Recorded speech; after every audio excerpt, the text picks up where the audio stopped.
बिस्मिल्लाहिर्रहमानिर्रहीम। अस्सलाम वालेकुम नाज़रीन, मैं अहमद फ़वाद हूँ और आप मेरा यूट्यूब चैनल देख रहे हैं। अहम ख़बरों, तज्ज़िये और तबसरे के साथ आज की व्लॉग में आपकी खिदमत में हाजिर हुआ हूँ। और आज की बड़ी ख़बर और ब्रेकिंग न्यूज़ जो आपके साथ शेयर करनी है, चीफ जस्टिस काजी फ़ाइज़ ईसा और chief of army staff general Asim Munir आमने सामने। मामला क्या है, कुछ अहम तरीन और एक्सक्लूसिव डिटेल्स हैं, आपके साथ शेयर करेंगे। इंतखाबात होंगे, इंतखाबात नहीं होंगे, डेडलॉक कहां पर बन चुका है, कुछ अहम तरीन तफसीलात इस हवाले से आपके साथ शेयर करनी है। चीफ इलेक्शन कमिश्नर सुल्तान सिकंदर राजा का इस्तीफ़ा और मुसलसल दबाव उनके ऊपर इस्तीफ़े के हवाले से, ये मामला क्या है, आखिर चीफ इलेक्शन कमिश्नर से ऐसी क्या गलती हो गई है कि उनसे इस्तीफ़ा मांगा जा रहा है। और दूसरी तरफ उनके इस्तीफ़े के हवाले से चीफ इलेक्शन कमिश्नर जो हैं उनको एक बड़ी सपोर्ट हासिल है। ये सपोर्ट किसकी है, इस पर भी कुछ अहम तरीन तफसीलात हैं। Chief justice Islamabad high court Aamir Farooq साहब ने नाअहल कर दिया है तोशा खाना केस का, बड़ा फैसला सामने आया है। इस हवाले से भी कुछ अहम तरीन तफसीलात आज की व्लॉग में आपके सामने रखूंगा। सबसे पहले तो नाजरीन मामला आपको बताते हैं। चीफ जस्टिस काजी फ़ाइज़ ईसा और आर्मी चीफ आसिम मुनीर साहब के हवाले से तो फैसला चीफ जस्टिस काजी फ़ाइज़ ईसा साहब ने इंतखाबात के हवाले से दिया है कि 8 फरवरी को ही जो इंतखाबात हैं वो होंगे। और इस पर जो आखिरी छुट्टी का दिन था चीफ जस्टिस काजी फ़ाइज़ ईसा का, उस दिन रात गए उन्होंने अदालत लगाई, चीफ इलेक्शन कमिश्नर से भी मुलाकात की। इलेक्शन कमीशन ने उसी वक्त अपील दायर की और फिर उस अपील पर रात गए जो फैसला है वो हुआ। और रात 12 बजे से पहले इलेक्शन शेड्यूल भी जारी किया गया और इस शेड्यूल के मुताबिक 8 फरवरी की जो तारीख थी वो रखी गई कि 8 फरवरी को ही इलेक्शंस होंगे। और चीफ जस्टिस काजी फ़ाइज़ ईसा साहब ने मेक श्योर किया, ना सिर्फ ये बल्कि इसके बाद भी कुछ दरख्वास्तें सामने आईं जिन पर जस्टिस सरदार तारिक मसूद जो कि अब कायम मकाम चीफ जस्टिस हैं, हल्का बंदियाँ चैलेंज हुई। तो ये अब फैसला सुप्रीम कोर्ट ने इलेक्शन को 8 फरवरी को ही होंगे मेक श्योर करने के लिए ये दिया कि हल्का बंदियों का भी अब मामला 8 फरवरी आम इंतखाबात के बाद देखा जाएगा, पहले तो इलेक्शन होंगे। यानी कि सुप्रीम कोर्ट ऑफ पाकिस्तान से एक पक्का ये फैसला है कि 8 फरवरी ही इलेक्शन होंगे। लेकिन दूसरी तरफ एक तो इलेक्शन डिले की दरखास्तें भी सामने आती रहीं, लेकिन आर्मी चीफ आसिम मुनीर साहब की जानिब से बड़ा एक अहम जो बयान है वो सामने आया है और वॉइस ऑफ अमेरिका की जानिब से ये रिपोर्ट किया गया है। उसका एक जो जुमला है वो मैं आपके सामने रखता हूँ, चूँकि आर्मी चीफ आसिम मुनीर साहब जो हैं वो इस वक्त अमेरिका में हैं। तो बयान उनका ये है कि लॉजिस्टिक की वजह से इंतखाबात कुछ दिन आगे पीछे हो सकते हैं, लेकिन इलेक्शन रुकेंगे नहीं। हर सूरत मार्च में होने वाले सेनेट के इंतखाबात से पहले होंगे। जनरल आसिम मुनीर ने पाकिस्तानी नज़ाद अमरीकी कम्युनिटी की तकरीब में गुफ्तगू वॉइस ऑफ अमेरिका की जानिब से ये रिपोर्ट किया गया। तो अब यहाँ पर मामला ये है कि आर्मी चीफ साहब ये कहते हैं कि लॉजिस्टिक इशू की वजह से इलेक्शन आगे पीछे हो सकते हैं। यानी कि 8 फरवरी ज़रूरी नहीं है कि 8 फरवरी को ही इलेक्शंस हों, लेकिन एक चीज़ उन्होंने कन्फर्म की कि इलेक्शंस मार्च से पहले ज़रूर होंगे। यानी कि मार्च में चूँकि सेनेट के भी इलेक्शंस हैं तो उन इलेक्शन से पहले ये ज़रूरी है कि आम इंतखाबात के रिज़ल्ट सामने आने चाहिए, आपकी कौमी असम्बली मौजूद होनी चाहिए, क्योंकि जो सेनेट में के इंतखाबात होते हैं तो वो फिर मेंबरान जो होते हैं कौमी और सूबाई जो वही वोट कास्ट कर सकते हैं। और जो सेनेट है अगर इलेक्शन अभी मौजूदा मार्च से पहले नहीं होते, डिले होते हैं, तो फिर इस तरह से सेनेटर्स की भी मुद्दत ख़त्म हो जाएगी तो सेनेट भी खाली हो जाएगा। तो बहरहाल ये चीज़ तो आर्मी चीफ साहब ने कह दी कि इलेक्शन होंगे मार्च से पहले।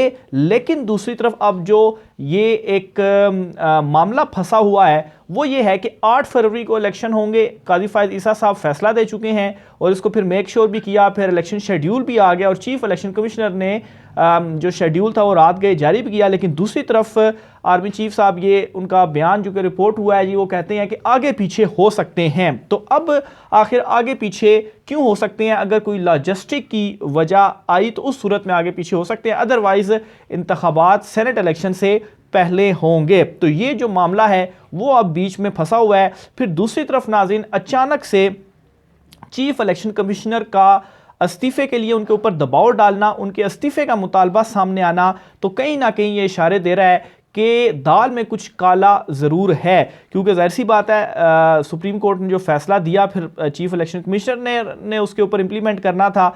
और सुप्रीम कोर्ट जिस दिन इन्होंने ये फ़ैसला दिया उससे पहले वो जो मुअत्तल की गई थी नोटिफिकेशन DROs और ROs का, तो कोई अपील दायर नहीं की गई थी हाई कोर्ट के उस फैसले के ख़िलाफ़ इलेक्शन कमीशन की जानिब से। यानी कि appeal he supreme court of Pakistan में वो जो मीटिंग हुई थी उस मीटिंग में डिस्कस हुआ था और फिर उसके बाद जाकर अपील दायर हुई और फिर उसके बाद इलेक्शन कमीशन की जानिब से जो शेड्यूल था वो जारी किया गया। लेकिन दबाव मुसलसल बढ़ता जा रहा है चीफ इलेक्शन कमिश्नर के ऊपर कि आप जो इस्तीफ़ा है वो दें, और दो बड़ी बार्स की जानिब से ये मुतालबा सामने आया चीफ इलेक्शन कमिश्नर के ऊपर अदम एतमाद का इजहार जो है वो किया गया और कहा गया कि आप इस्तीफ़ा दें। और आज एक और बड़ी डेवलपमेंट इस हवाले से सामने ये आई है कि जो चारों सूबाई मेंबरान हैं इलेक्शन कमीशन के, उन चारों ने एक जो प्रेस रिलीज़ है, एलामिया है, वो जारी किया है और इस एलामिये में उन्होंने चीफ इलेक्शन कमिश्नर के ऊपर एतमाद का इजहार किया है। अब नाजरीन, आखिर ऐसी क्या ज़रूरत पेश आई कि इस वक्त जाकर चारों सूबाई मेंबरान चीफ इलेक्शन कमिश्नर पर एतमाद का इजहार करते हुए ये कहते हैं कि जो भी फैसला होता है वो इलेक्शन कमीशन का होता है, वो अकेले शख्स का नहीं होता। यानी कि चीफ इलेक्शन कमिश्नर और चारों सूबाई जो मेंबरान हैं ये सारे मिलकर कोई भी फैसला करते हैं। तो इसका मतलब ये है कि मुसलसल दबाव बढ़ रहा है इस्तीफे के हवाले से, लेकिन सिकंदर सुल्तान राजा इस्तीफ़ा देने के लिए तैयार नहीं है। और दूसरी तरफ ये जो एलामिया है वो भी सामने आता है। एलामिया भी आपके सामने पढ़कर मैं सुनाता हूँ। इलेक्शन कमीशन तमाम फैसले बाहमी मुशावरत और कानूनी तकाज़ों को मद्देनज़र रखते हुए मुश्तरका तौर पर करता है, ना कि इनफरादी हैसियत में।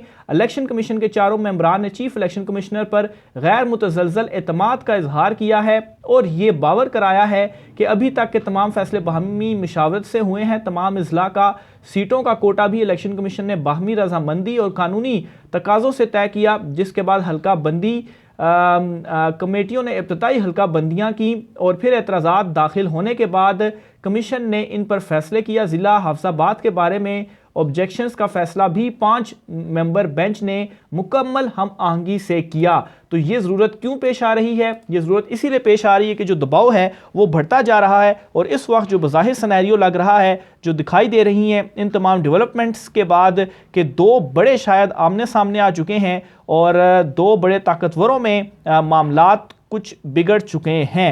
फिर इसी तरीके से नाजरीन, ना सिर्फ ये पाकिस्तान तहरीक इंसाफ के जो चेयरमैन हैं बैरिस्टर गोहर, उन्होंने एक अहम बयान दिया और उस बयान में उन्होंने ये कहा है कि चीफ इलेक्शन कमिश्नर से मुस्ताफ़ी होने का जो मुतालबा किया जा रहा है, हम इस मुतालबे की हिमायत नहीं करते। अब नाज़रीन, पाकिस्तान तहरीक इंसाफ का ये बयान सामने आना और चेयरमैन का ये बयान सामने आना उस इलेक्शन कमिश्नर के अगेंस्ट जिसके ऊपर अदम एतमाद किया जा चुका है, जो इक़दामात हैं और इवन कि इस वक्त भी जो इक़दामात हो रहे हैं, जो पाकिस्तान तहरीक इंसाफ के जो उम्मीदवार हैं कागजात नामजदगी छीने जा रहे हैं, उन्हें पेपर सबमिट नहीं करने दिया जा रहा, इसके बावजूद भी। और चीफ इलेक्शन कमिश्नर फ़िलहाल तो खामोश तमाशाई हैं, इस हवाले से कोई वो ऑर्डर जारी नहीं कर रहे, लेवल प्लेइंग फील्ड फ्राहम नहीं की जा रही, चीज़ों की शफाफियत को बरकरार रखना उनका काम था। लेकिन इन तमाम तर चीज़ों के बावजूद पाकिस्तान तहरीक इंसाफ उनसे मुतालबा जो किया जा रहा है इस्तीफ़े का, उसकी हिमायत नहीं कर रही। तो ये एक और इस मामले के ऊपर बड़ी डेवलपमेंट और बड़ी ब्रेकिंग न्यूज़ थी। और ये भी आपको बताता चलूँ कि ये जो मुतालबा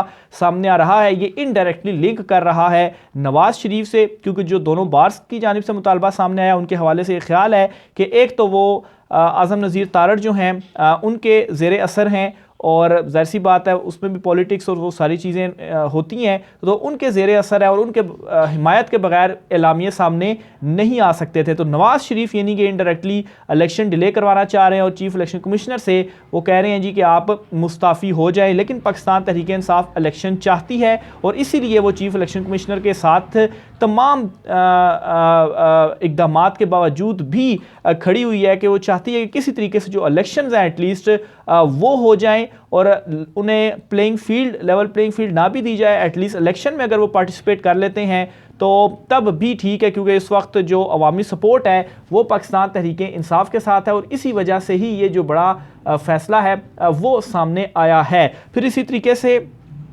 दो अहम दरख्वास्तें भी दायर हुई हैं इलेक्शन कमीशन में कि कागजात नामजदगी की तारीख में थोड़ा सा इजाफा कर दिया जाए, यानी कि 22 तारीख तक कागजात नामजदगी जमा करवा सकते थे नॉमिनेशन पेपर, लेकिन नून लीग ने भी ये मुतालबा किया है कि कागजात नामजदगी जमा करवाने की जो डेट है उससे थोड़ा सा आगे ले जाया जाए। एक दो रोज़ जो है की तोसी मांगी गई है।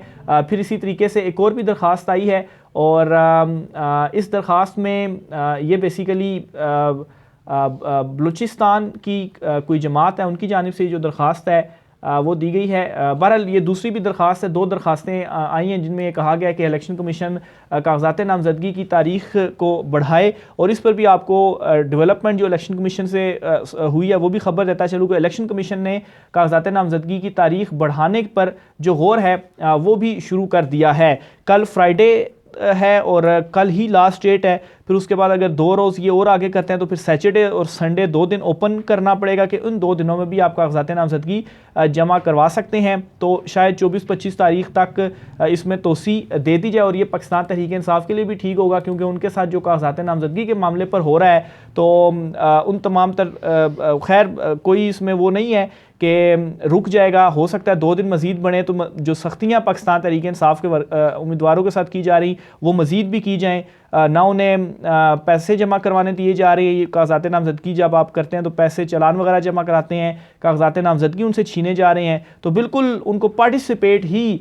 नहीं करने दिया जा रहा। और इसी चीज़ को देखते हुए पाकिस्तान तहरीक इंसाफ ने बिल आखिर सुप्रीम कोर्ट ऑफ पाकिस्तान में दरख्वास्त दायर कर दी है और इलेक्शन कमीशन में भी दरख्वास्त दायर कर दी है और ये मुतालबा कर दिया है कि कागजात नामजदगी उनसे छीने जा रहे हैं, लेवल प्लेइंग फील्ड नहीं दी जा रही। इस हद तक तो जो चीज़ें हैं वो नहीं जानी चाहिए। यानी कि आपने तमाम सख्तियाँ की, आपने सब कुछ किया, लेकिन एट द एंड आप इस नहज पर पहुँच चुके हैं कि अब आप कागजात नामजदगी भी नहीं जमा करवाने दे रहे, लेने भी नहीं दे रहे, छीने जा रहे हैं। तो अगर इलेक्शन में पार्टिसिपेट नहीं करेंगे तो कैसे हालात बेहतरी की तरफ जाएंगे। अलबत्ता इस हवाले से भी इमरान खान साहब रेडी हैं कि अगर इलेक्शन ना उन्हें लड़ने दिया गया तो उसके बाद उनकी क्या हिकमत अमली होगी।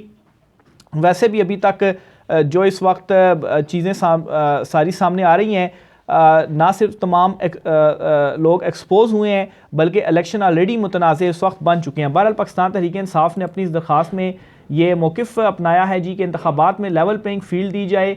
इसके अलावा बैरिस्टर अली गौहर जो हैं उनकी जानिब से ये दायर की गई है। हमारे कारकुनों को हिरासा किया जा रहा है, उम्मीदवारों से कागजात नामजदगी छीने जा रहे हैं, इंतखाबात में हिस्सा लेने का मसावी हक दिया जाए। इसके अलावा ये भी कहा गया है जी कि आइन के आर्टिकल 184(3) के तहत ये दरख्वास्त दायर की, यानी कि खुद नोटिस के तहत वफाकी हुकूमत, इलेक्शन कमीशन और सूबाई हुकूमतों को फ़रीक बनाया गया है।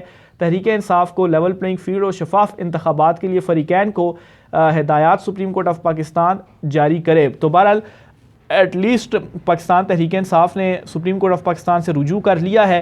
पहले ये एक बहाना हो सकता था कि भाई आप दरख्वास्त ही नहीं लेकर आए तो सुप्रीम कोर्ट ऑफ पाकिस्तान क्या करे, चलें अब पाकिस्तान तहरीक इंसाफ ने दरख्वास्त दायर कर दी है तो अब चीफ जस्टिस कादी फायज़ ईसा साहब खैर अभी हैं तो वो छुट्टियों पर ही, लेकिन कायम मकाम चीफ जस्टिस तो हैं, तो इस मामले के ऊपर कोई एक्शन ले सकते हैं क्योंकि तमाम तर चीज़ें सामने हैं, सबको मालूम है कि क्या हो रहा है। कोई किसी को कुछ बताने की ज़रूरत नहीं है और सबूत भी इस हवाले से मौजूद हैं पाकिस्तान तहरीक इंसाफ के पास भी। और इसी तरह की एक दरख्वास्त दायर की है पाकिस्तान तहरीक इंसाफ ने इलेक्शन कमीशन ऑफ पाकिस्तान में भी। आखिर में नाज़रीन, तोशा खाना का बड़ा फ़ैसला इस्लामाबाद हाई कोर्ट की जानिब से सामने आया है। तोशा खाना में इमरान खान साहब ने दरख्वास्त दायर की थी कि जो फ़ैसला है इसे मुअत्तल किया जाए और फ़ैसला मुअत्तल होने से क्या होगा, इमरान खान साहब की जो नाअहली है और वो नोटिफिकेशन भी ख़त्म कर दिया जाए, ये दरख्वास्त थी उनकी। लेकिन चीफ जस्टिस आमिर फ़ारूक की सरबराही में जो 2 रुकनी बेंच था इस्लामाबाद हाई कोर्ट का, उन्होंने इमरान खान साहब की इस दरख्वास्त को मुस्तरद करते हुए नाकाबिल समात करार दे दिया है। यानी कि इमरान खान साहब की जो नाअहली है वो बरकरार है। अब नाज़रीन, इसमें आपको 1-2 फैक्ट्स में गिनवाऊँगा। एक तो तोशा खाना फ़ैसला के ख़िलाफ़ जो ये दरख्वास्तें थीं, 11 दिसंबर को फ़ैसला महफूज किया गया और आज 21 दिसंबर को दरख्वास्त पर फ़ैसला सुनाया गया। हालांकि इस्लामाबाद हाई कोर्ट में कैसे फटाफट नवाज़ शरीफ के हक़ में फ़ैसले आए हैं, तो इस दरख्वास्त के ऊपर भी जो फ़ैसला था वो पहले भी किया जा सकता था। बहरहाल अगर फ़ैसला पहले होता तो उसमें एक पाकिस्तान तहरीक इंसाफ इमरान खान साहब के पास ये चांस था कि वो जाकर सुप्रीम कोर्ट ऑफ पाकिस्तान में इसको चैलेंज कर सकते थे और वहाँ पर भी अगर जल्दी दरख्वास्त लग जाती तो कोई रिलीफ हो सकता था, मिल सकता था। लेकिन अब चूँकि 21 तारीख आज हो गई है, आज ये फैसला सुनाया गया है, कागजात नामजदगी की कल आखिरी तारीख है और अगर 2 दिन बढ़ भी जाते हैं तो फिर भी इतवार तक टाइम होगा। और इमरान खान साहब अगर इस फैसले के खिलाफ अपील में जाते भी हैं तो कल अगर वो दरख्वास्त दायर कर भी देते हैं तो कोई फ़ायदा नहीं। एक तो बिल्कुल उस टाइम पर फैसला सामने आया जब अदालती वक्त ख़त्म हो जाता है, अब दरख्वास्त दायर नहीं हो सकती। तो इमरान खान साहब अगर अपील में जाते भी हैं तो ज़्यादा से ज़्यादा ये होगा कि मंडे वाले दिन वो अपील में जा सकते हैं, तो तब तो कागजात नामजदगी सबमिट करवाने का जो टाइम होगा वो भी गुजर गया होगा। तो ये जो है वो फ़ैसला, बड़ा फ़ैसला आया है इस्लामाबाद हाई कोर्ट से। फिर इसी तरह से पेशावर हाई कोर्ट से भी एक फ़ैसला सामने आया और इस फ़ैसले में जो इंट्रा पार्टी इंतखाबात के हवाले से दरख्वास्त लेकर गए थे पेशावर हाई कोर्ट में, तो पेशावर हाई कोर्ट ने कहा जी कि इलेक्शन कमीशन 22 दिसंबर तक कानून के मुताबिक इंट्रा पार्टी इंतखाबात का जो फ़ैसला है वो सुनाए। इलेक्शन कमीशन ने ऑलरेडी फ़ैसला महफूज कर रखा है, तो उसमें भी यही लग रहा है कि कल या परसों तक फ़ैसला आ जाएगा और शायद पाकिस्तान तहरीक इंसाफ से बल्ले का निशान दे दिया जाए, ऐसा मुझे महसूस हो रहा है, लग रहा है कि ये हक़ में आ जाएगा पाकिस्तान तहरीक इंसाफ के फ़ैसला।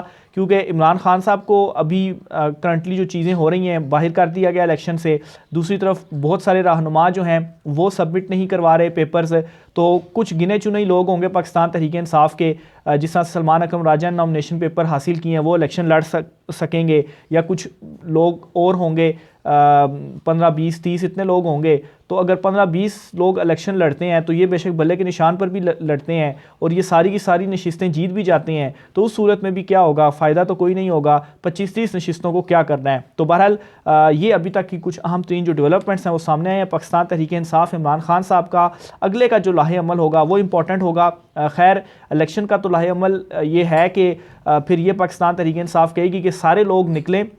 उसी तरह से बेशक पाकिस्तान तहरीक इंसाफ को इलेक्शन नहीं लड़ने दिया गया, आप क्या करें, आप जाएं और अपना वोट इस तरह से कर दें कि आप अगर वोट को ज़ाया कर देते हैं या 2 स्टैंपें लगा देते हैं तो उससे क्या होगा कि 70-80% जो लोग होंगे उनका वोट काउंट नहीं होगा। एक हल्के से अगर ऐसा हो जाता है तो इलेक्शन तो खुद ब खुद ही उनके ऊपर ऑलरेडी सवाल है, लेकिन ये एक हिकमत अमली है जो कि ज़ेरे गौर है। फिर ज़ाहिर सी बात है कोई और ऑप्शन नहीं होगा, तो एटलीस्ट लोगों ने उनको तो वोट नहीं देना जो इलेक्शन दूसरी जमातें होंगी, उन्होंने तो PTI को वोट देना है, तो वो PTI को इलेक्शन नहीं लड़ने दिया गया, तो फिर ये एक तरीका उनके पास होगा। तो इसमें क्या होगा जी कि 20% वोट होंगे तो वैसे ही मुतनाज़ हो जाएगा इलेक्शन। राय का इज़हार कीजिएगा। आज की व्लॉग से इतना ही, मुझे इजाज़त दीजिए। अल्लाह हाफ़िज़।